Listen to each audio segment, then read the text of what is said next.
The female CEO was on stage hosting a long-awaited reunion ceremony with her long-lost younger sister. But what she didn't know was that the girl standing in front of her wasn't her real sister at all, and her real sister's body was lying lifeless in a nearby catering cart. Just an hour earlier, the scheming imposter discovered that the adopted girl in her family was actually the CEO's biological sister. Blinded by greed for $1 trillion inheritance, she murdered the real sister before the ceremony, then disguised herself and rushed to the event to take her place. Before leaving, she forced the housekeeper to hide the body, promising to pay off the housekeeper's son's debt in exchange. Terrified, the housekeeper obeyed, stuffing the body into a catering cart, and was about to dispose of it when she was stopped by the hotel manager. Panicked, the housekeeper froze, but the manager only urged her to hurry to the banquet hall. The ceremony was about to start. When the housekeeper arrived, the imposter quickly asked if the body had been taken care of. Fearing blame, the housekeeper lied and said it had been handled. Just then, the CEO walked over. The imposter immediately sent the housekeeper away, then led the CEO onto the stage, where the CEO joyfully declared she would give her long-lost sister half of her $1 trillion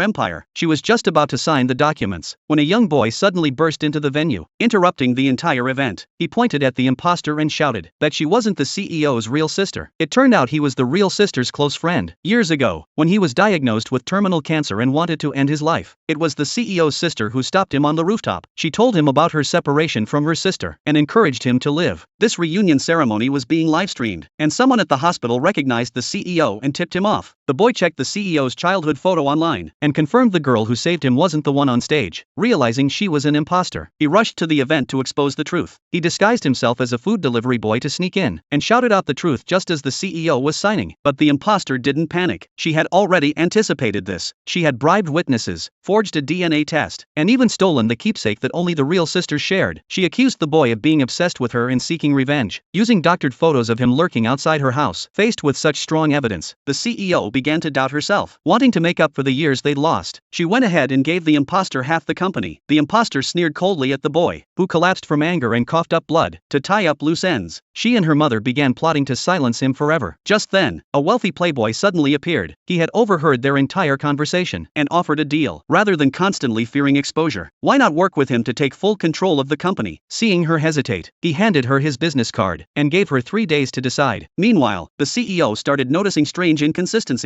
Her sister's personality and habits didn't match her memories at all. To be sure, she secretly ordered a new DNA test, but the imposter had already anticipated this and bribed someone at the hospital to swap the report. The CEO grew increasingly suspicious. The imposter decided to act first. She called the playboy to accept the deal. He laid out his terms. He would help her seize the company in return for 30% of shares and the position of vice president. Though reluctant, she agreed. Trying to help her sister adjust, the CEO assigned her most trusted assistant as secretary, but the imposter